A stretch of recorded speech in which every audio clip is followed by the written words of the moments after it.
बिस्मिल्लाहिर्रहमानिर्रहीम। अस्सलाम वालेकुम dear students. So welcome back.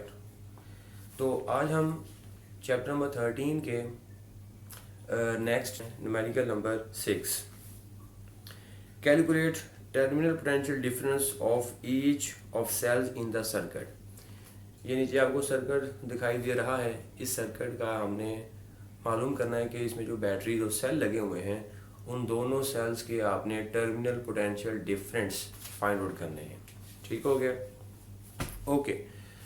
तो terminal potential difference of cell 1 and terminal potential difference of cell 2 ये हमने कैलकुलेट करना है। ये सर्किट आपके सामने नज़र आ रहा है।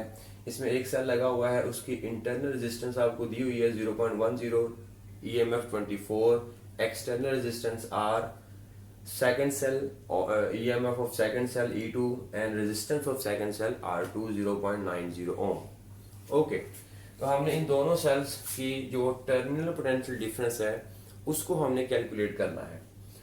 अब टर्मिनल पोटेंशियल डिफरेंस का जो फार्मूला होता है वो हम जानते हैं कि VT बराबर है E माइनस IR।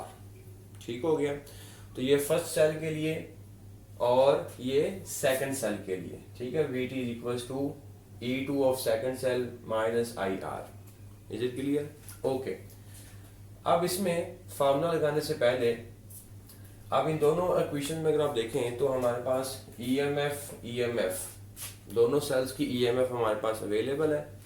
उसके बाद resistance R1 and resistance R2 दोनों सेल्स की इंटरनल रेजिस्टेंस हमें गिवन है। तो हमें जो करंट है आई करंट जो है वो हमें नहीं मालूम कि इसमें कितना करंट जो है वो फ्लो कर रहा है। तो सबसे पहले हम क्या करेंगे, हम करंट को फाइंड आउट करेंगे। ठीक है, तो करंट जब हमारे पास आ जाएगा वो हम यहाँ पे पुट कर देंगे तो हमारे पास आंसर आ जाएगा। ओके, तो करंट को फाइंड आउट करने के लिए सबसे पहले आपको ये मालूम करना है कि इस पूरे सर्किट की जो इक्विवेलेंट रेजिस्टेंस है वो कितनी है। उसके बाद इस पूरे सर्किट का जो नेट EMF है, नेट वोल्टेज है, जो करंट जो है वो किस सेल की वजह से जब वो फ्लो करेगा वो हमने मालूम करना है, नेट EMF। फिर उसके बाद हम ओम्स लॉ की मदद से करंट की वैल्यू फाइंड आउट कर लेंगे। तो करंट का बेसिक हमारे पास फॉर्मूला होगा मतलब टोटल करंट जो है वो बराबर होगा टोटल EMF मतलब net EMF over R equivalent. ठीक है जी। अब इसमें जो R इक्विवेलेंट है वो हम इस फॉर्मूले से निकालेंगे और जो नेट EMF है वो हम जो वो इस फॉर्मूले से निकालेंगे।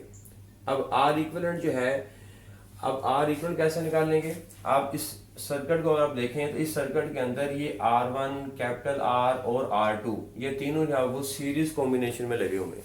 तो सीरीज कॉम्बिनेशन में जो इक्विवेलेंट रेजिस्टेंस होती है वो हम कैसे फाइंड करते हैं, by adding all the resistances. ठीक है, तमाम रेजिस्टेंसेस को हम ऐड करके हमारे पास क्या आएगा, इक्विवेलेंट रेजिस्टेंस आएगी।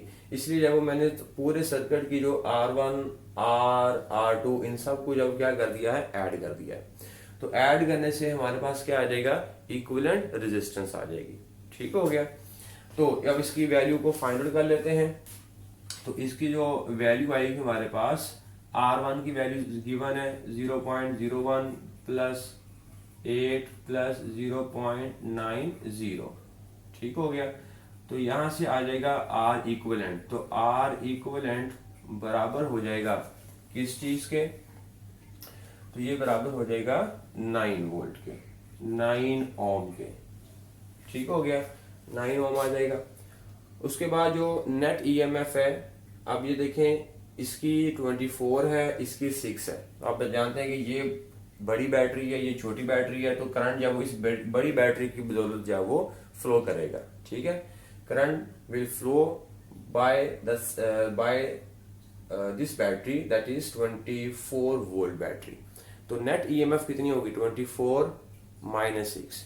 तो नेट EMF की वजह से जो करंट है वो किधर से किधर फ्लो करेगा, करंट फ्लो करेगा फ्रॉम दिस, ऐसे, ये करंट की डायरेक्शन होगी। ठीक है, current will flow from this direction to this direction.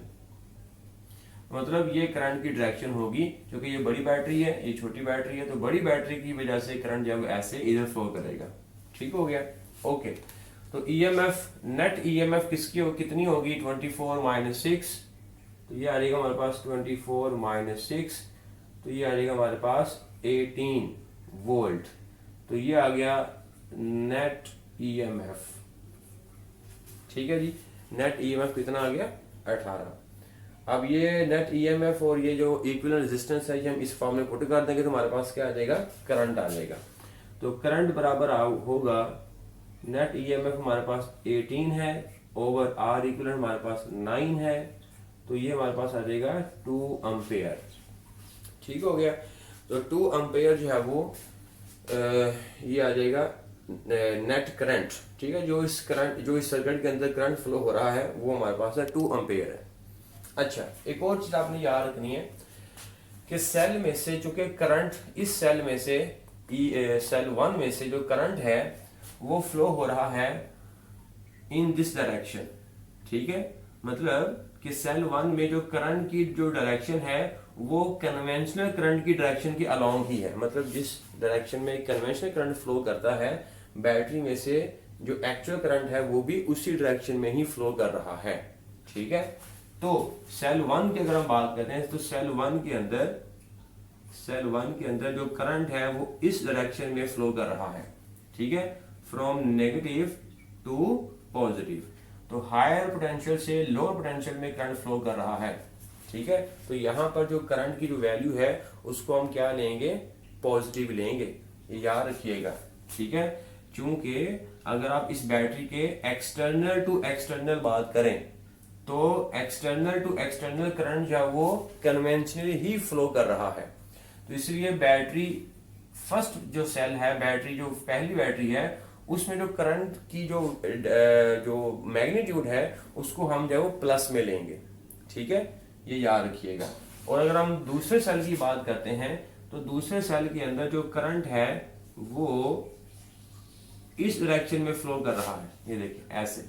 ठीक है, तो कन्वेंशनल करंट होता है हमारे पास इस डायरेक्शन में, लेकिन कन्वेंशनल करंट के अपोजिट डायरेक्शन में इस सर्किट के अंदर दूसरी बैटरी में से करंट गुजर रहा है। ठीक है, तो लिहाजा इस केस में दूसरी बैटरी के लिए हम जो करंट है उसको हम कैसा लेंगे, नेगेटिव। और पहली बैटरी में जो है कन्वेंशनल करंट भी इसी डायरेक्शन में फ्लो करता है और इस सर्किट के अंदर करंट उसी डायरेक्शन में फ्लो कर रहा है, तो लिहाजा यहाँ पे करंट कैसा लिया जाएगा, पॉजिटिव।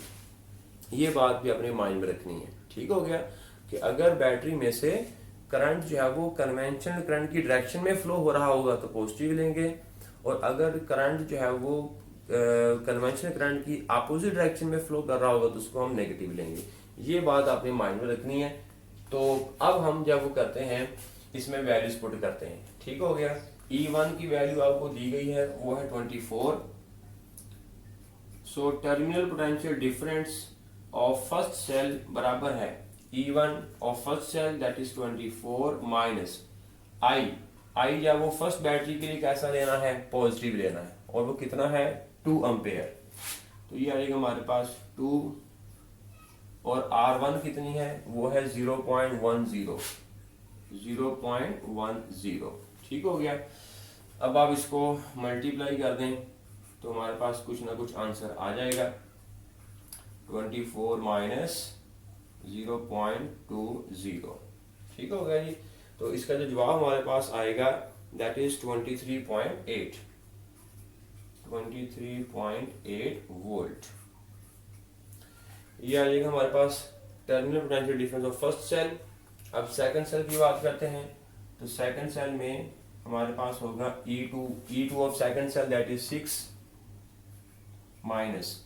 अब यहाँ पर I कैसा लेना है, I चूंकि सेकंड सेल है तो सेकंड सेल में जो करंट है वो कन्वेंशनल करंट की डायरेक्शन के अपोजिट फ्लो कर रहा है, तो लिहाजा पे यहाँ पे माइनस लेना है। तो I कितना है, I 2 है, तो ये आ जाएगा 2 और R2 कितना है 0.90।